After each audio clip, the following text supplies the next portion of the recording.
Hi, I'm Richard Juan with Faculty Department.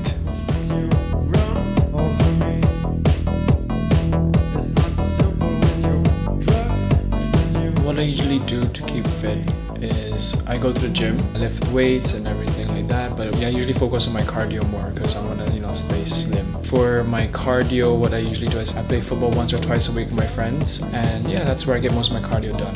When I'm at the gym, I try to do sprints a lot because not only will that work on my leg muscles, but also build up my cardio.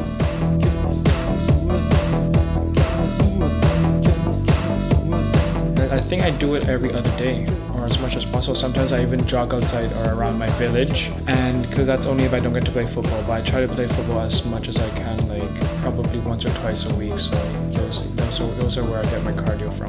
For weights, I try to alternate them, so if I have cardio today, I do weights tomorrow, but on like every other day, I think 3 times a week for our weights.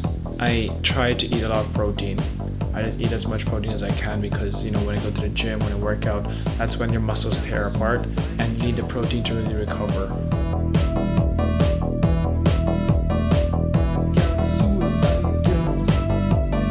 Well, my ideal body type is, ideally I'm going to be bigger but then more muscular. Like I want to have low body fat. I don't want to be like chubby or anything like that. Like I want to have visible 6-packs, but for now it's still a work in progress. And yeah, I don't want to say too skinny, but I don't want to say too big or too chubby, and so somewhere in between would be nice for me.